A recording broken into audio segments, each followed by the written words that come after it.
मित्रों नमस्कार। GS study YouTube channel में आपका हार्दिक स्वागत और अभिनंदन।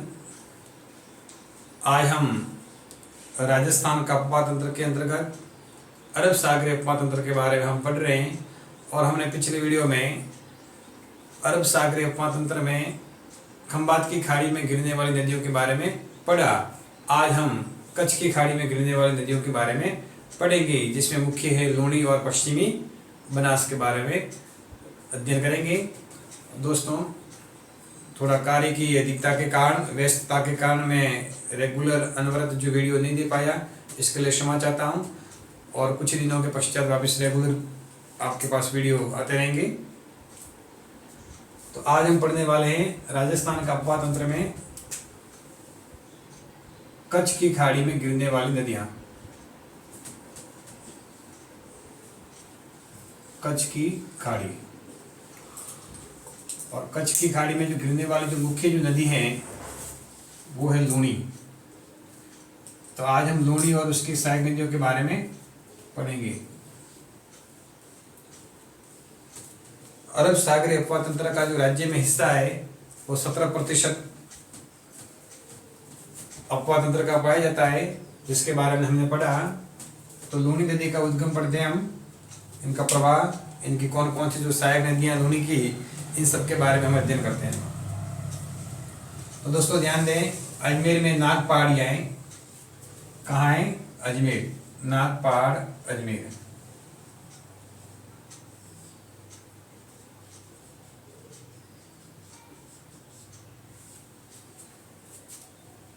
राजस्थान का मानचित्र भी हम देख लेते हैं।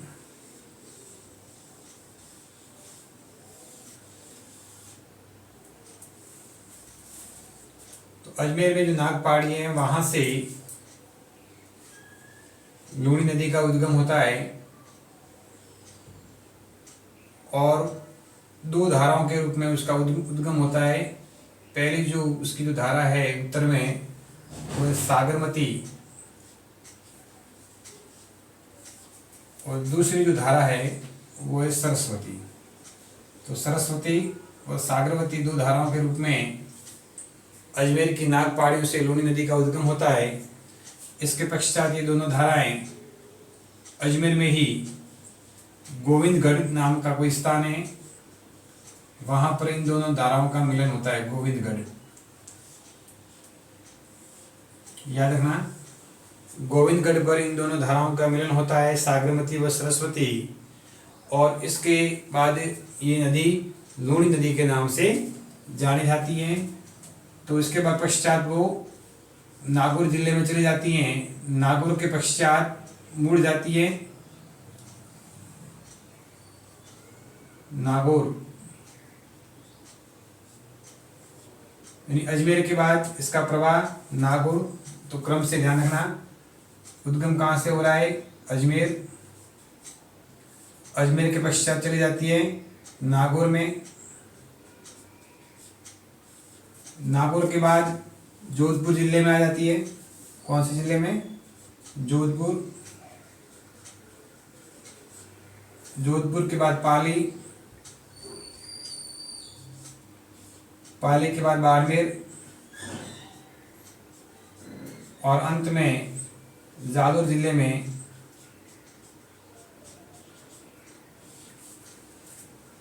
आकर के कच्छ की खाड़ी में गिर जाती है।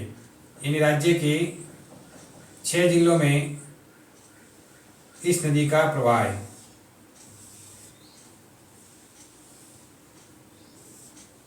कच्छ की खाड़ी अरब सागर का ही भाग है और इस कच्छ की खाड़ी में जाकर के विलीन हो जाती है।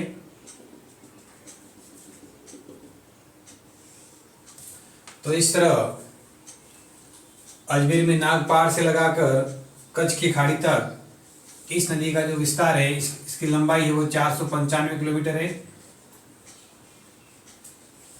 495 किलोमीटर। और राजस्थान में ये 330 किलोमीटर इसकी कुल लंबाई है। राज्य में इसकी लंबाई 330 किलोमीटर। लूणी नदी को कहीं उपनामों से भी जाना जाता है, जैसे देखिए इसके कई उपनाम है। इसे लवणवती यानी नमकीन नदी के रूप में संस्कृत भाषा में कहा जाता है। लवणवती, मरुआशा,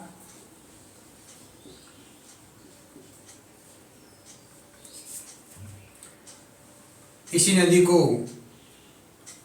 संस्कृत साहित्य के महाकवि कालिदास ने अंतसलीला कहा है। क्या कहा है? अंतसलीला। वैदिक साहित्य में इस नदी को मरुद्वर्धा कभी बोला है, मरुद्वर्धा कहा गया है। क्या कहा गया है? मरुद्वर्धा। इसे मारवाड़ की गंगा भी कहते हैं, मारवाड़ की गंगा। तो लूणी नदी को कई उपनामों से जाना जाता है, जो इस प्रकार है। इसको लवणवती, मरुआशा, महाकवि कालिदास ने अंतसलीला कहा है। वैदिक साहित्य में इसे मरुद्वर्धा और मारवाड़ की गंगा के रूप में इसे जाना जाता है। इसे उत्तर पश्चिमी राजस्थान की गंगा भी कहा जाता है। विश्व की तीसरे नंबर की सबसे बड़ी नदी है जो मरुस्थल में प्रवाहित हो रही है। मरुस्थल में प्रवाहित होने वाली विश्व की तीसरे नंबर की सबसे बड़ी नदी है। प्रथम है नील, दूसरी नाइजर और तीसरी नील नदी है, सॉरी लूणी। तो मरुस्थल में प्रवाहित होने वाली विश्व की तीसरी सबसे लंबी नदी लूणी। और लूणी नदी की बहुत सारी जो सहायक नदियां हैं। राज्य की 3 ऐसी जो नदियां हैं, यानी बनास, चंबल और लूणी, जो 6 से जिलों में प्रवाहित होती है। तो 6 जिलों में प्रवाहित होने वाली एक ही राज्य की एक नदी है। इसके अलावा बनास और चंबल नदी भी राज्य के 6 जिलों में प्रवाहित होती है। तो लूणी नदी की सहायक नदियों के बारे में पढ़ते हैं।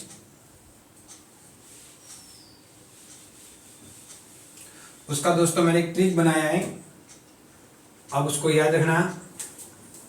इस ट्रिक के माध्यम से आप लूणी की सभी सहायक नदियों के बारे में बता सकते हो। जैसे जो मिली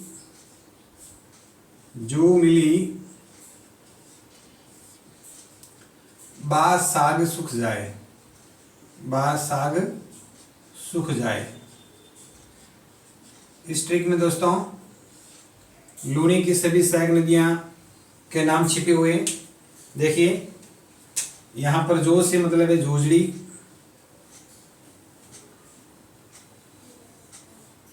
मी से मिठड़ी,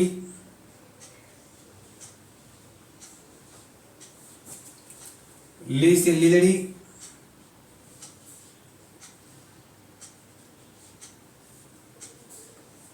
बा से बांडी,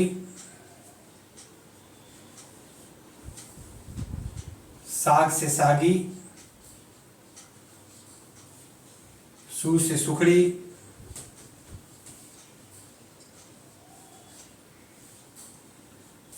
और ख से खारी, जाय से जवाई। ये सभी जो नदियां हैं ये लूणी की सहायक नदियां हैं। तो इन सब नदियों के बारे में अध्ययन करते हैं। देखिए लूणी की एकमात्र नदी जोजड़ी, जो इसके दाईं ओर से मिलती है। तो लूणी में दाईं ओर से मिलने वाली एकमात्र जो नदी है वो है जोजड़ी। इस नदी का जो उद्गम है वो नागौर के पोड़दू गांव से होता है। पोड़दू गांव नागौर से इस नदी का उद्गम होता है। और लूणी की ये एकमात्र ऐसी नदी है जो बाईं ओर से लूणी में प्रवेश करती है। और अरावली पर्वतमाला से इस नदी का उद्गम भी नहीं होता है। एकमात्र ऐसी नदी लूणी की जिसका उद्गम अरावली पर्वतमाला से नहीं होता है, तो इस बात का भी ध्यान रखना। तो पोडलू नागौर से उद्गम होने के पश्चात लूनी में ये नदी दूधिया जोधपुर के आसपास, दूधिया जो जोधपुर का एक स्थान है वहां पर ये लूनी नदी में मिल जाती है। इसके पश्चात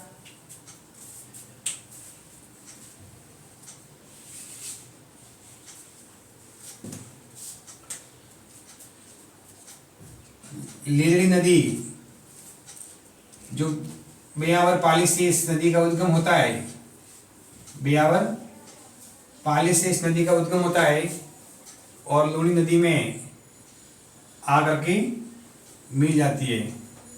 कौन सी है? लीलड़ी।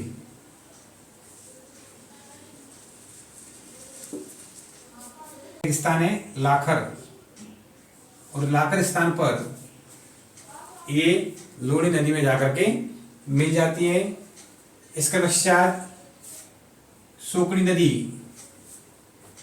जिसका उद्गम देसूरी पाली से होता है, देसूरी पाली से, और ये नदी लूनी में समुद्र के आसपास आकर के बाड़मेर का जो समुद्री स्थान है वहां पर लूनी नदी में मिल जाती है। कौन सी नदी है ये? सुकड़ी। दोस्तों ध्यान रखना, सुकड़ी नदी के किनारे ही जालोर शहर स्थित है। कौन सी नदी? सुकड़ी। और सुकड़ी नदी पर जालोर में एक बांध बना हुआ है, उस बांध का नाम है बांगली बांध। कौन सा बांध है? बांगली बांध।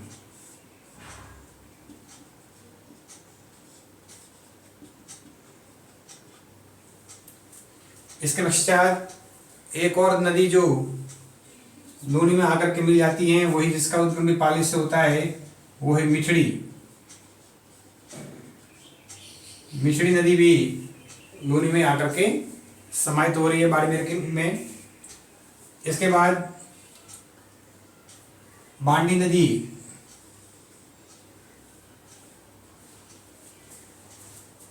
पाली से जिसका उद्गम होता है,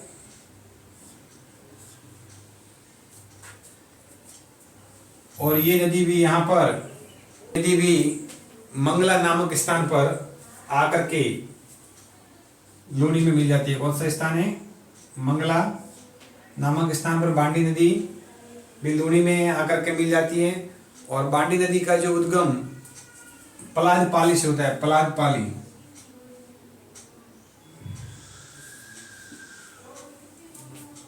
बांडी नदी को केमिकल रिवर भी कहा जाता है, एक रासायनिक नदी है ये, और राज्य की सबसे प्रदूषित नदी मानी जाती है बांडी नदी। बांडी राज्य की सर्वाधिक प्रदूषित नदी, केमिकल रिवर। और बांडी नदी की एक सहायक नदी है गुहिया, गुहिया, गुहिया नदी बांडी की सहायक नदी है। और इसी बांडी नदी पर ही एक बांध बना हुआ है जिसका नाम है एमावास बांध। कौन सा बांध है? एमावास। तो दोस्तों ध्यान रखना, एमावास जो बांध है वो किस नदी पर है? बांडी नदी पर। और कहां पर है? पाली।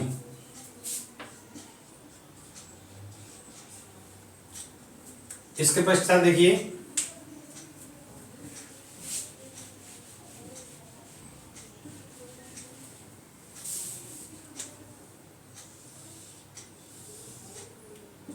फिर गोरैया पाली से एक और नदी का उद्गम होता है जिसका नाम है जुवाई।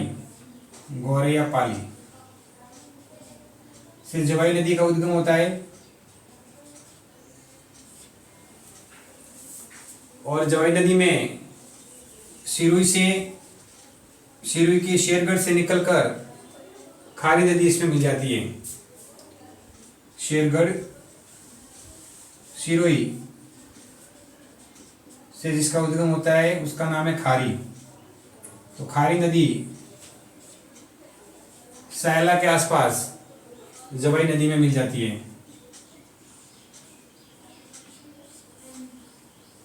जालौर जिले का सायल स्थान, जहाँ पर खारी नदी जवाई नदी में मिल जाती है। और इस जवाई नदी पर ही पाली में एक बांध बना हुआ है जिसका नाम है जवाई बांध। जवाई बांध, इस बांध को मारवाड़ का अमृत सरोवर कहा जाता है। क्या कहा जाता है इस बांध को? मारवाड़ का अमृत सरोवर कहा जाता है। मारवाड़ का अमृत सरोवर पश्चिमी राजस्थान का सबसे बड़ा बांध जवाई बांध, जो जवाई नदी में पाली जिले में बना हुआ है। इसके पश्चात आगे इस नदी में जसवंतपुरा पहाड़ियों से सागी नदी का उद्गम होता है। कौन सी नदी? सागी। जसवंतपुरा की पहाड़ियों से इस नदी का उद्गम होता है। जसवंतपुरा की पहाड़ी से, और ये यहाँ पर गांधव, बाड़मेर में गांधव के पास ये जवाई नदी में मिल जाती है। इस प्रकार जवाई, खारी, सागी, ये तीनों नदियाँ यहाँ बाड़मेर में गुड़ा स्थान पर लूणी नदी में समाहित हो जाती है। इसके पश्चात लूणी नदी जालौर जिले में प्रवेश करती है।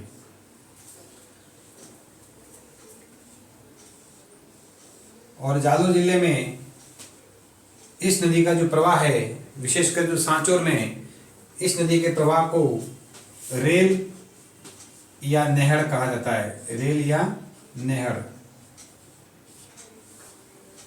लूणी नदी का जो प्रवाह है वो पाली, जोधपुर और जालौर में गोडवाड़ प्रदेश के नाम से जाना जाता है। गोडवाड़। लूणी नदी का जो प्रवाह क्षेत्र है पाली, जोधपुर, जालौर, बाड़मेर, इन प्रदेशों में इनका जो प्रवाह प्रदेश गोडवाड़ प्रदेश के नाम से जाना जाता है। और सांचौर में इस नदी का जो प्रवाह है वो रेल या नहर के नाम से जाना जाता है। तो इस तरह पाली की लूणी नदी की जो सहायक सभी नदियां हैं वो लूणी नदी में मिल करके, और इन सब का जो जल फिर गुजरात में जाकर के कच्छ की खाड़ी में विसर्जन हो जाता है।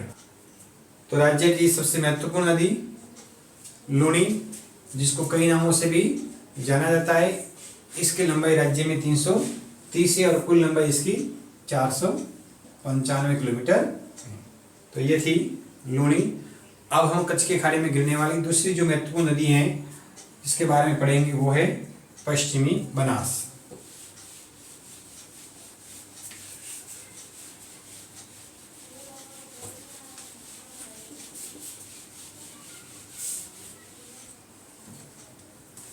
पश्चिमी बनास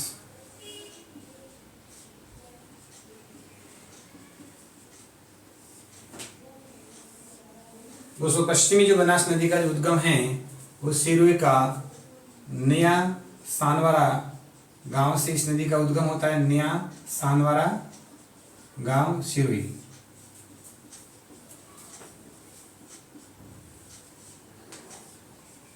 और इस नदी के तट पर दो मुख्य शहर बसे हुए हैं, वो है आबू रोड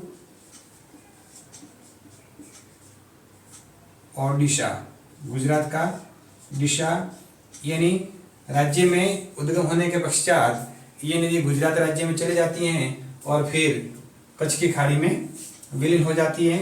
तो आबू रोड और डिशा जो शहर हैं वो इस नदी के तट पर बसे हुए हैं। कभी कभार यहाँ पर इस क्षेत्र में अधिक वर्षा के कारण इस नदी में बाढ़ आ जाती हैं और उस समय आबू रोड जो कस्बा है, जो शहर हैं, वो जलमग्न हो जाता है। तो इस समस्या को दूर करने के लिए यहाँ पर आबू रोड में स्वरूपगंज परियोजना संचालित है। यानी आबू रोड शहर को बाढ़ से बचाने के लिए स्वरूपगंज परियोजना संचालित की गई है। तो गुजरात में दिशा में प्रवेश करने के पश्चात ये नदी आगे कच्छ की खाड़ी में अपना जल विसर्जन कर देती है। इस नदी की कुछ महत्वपूर्ण जो सहायक नदियां हैं उसकी ट्रिक है दोस्तों, ध्यान रखो, याद रखना, शीकू गदा, शीकू गदा। इस ट्रिक में पश्चिमी बनारस की जो सहायक नदियां हैं उन सभी नदियों के नाम है शीकू, शी से मतलब है शीपू, कु से कुकड़ी, ग से गोहलन और दा से दारवित। ये चारों नदियां दोस्तों पश्चिमी बनारस की सहायक नदियां हैं, शिपू, कुकड़ी, गोलन और दारवित। तो ये था अरब सागरीय उपा तंत्र दोस्तों, जिसके अंतर्गत हमने खंबात की खाड़ी में गिरने वाली माही, सोम, जाखम, साबरमती नदियों के बारे में पढ़ा और कच्छ की खाड़ी में गिरने वाली लूनी और पश्चिमी बनास नदियों के बारे में पढ़ा।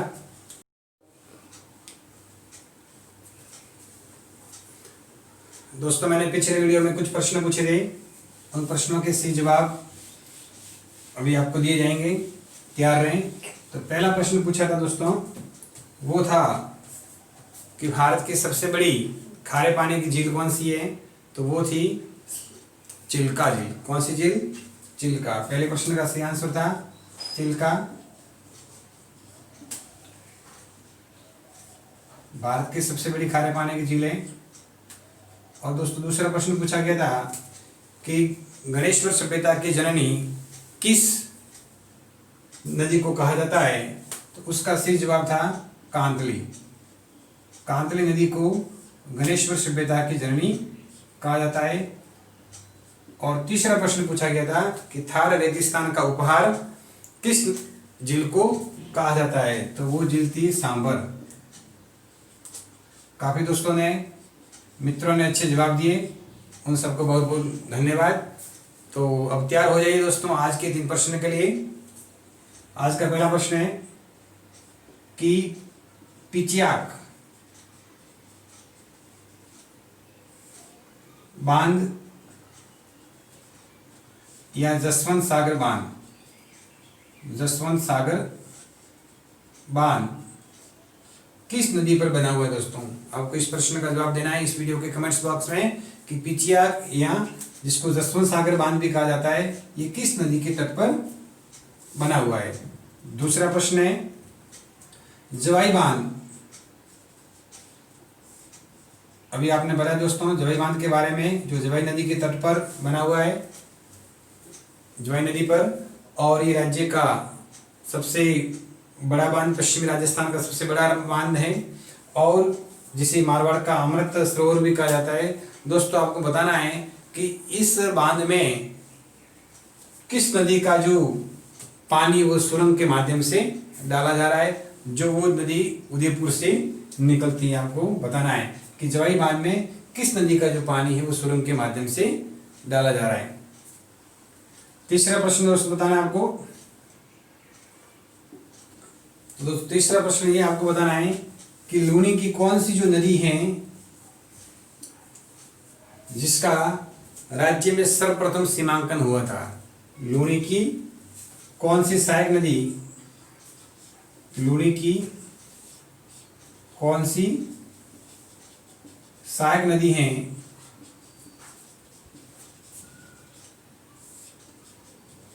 जिसका सर्वप्रथम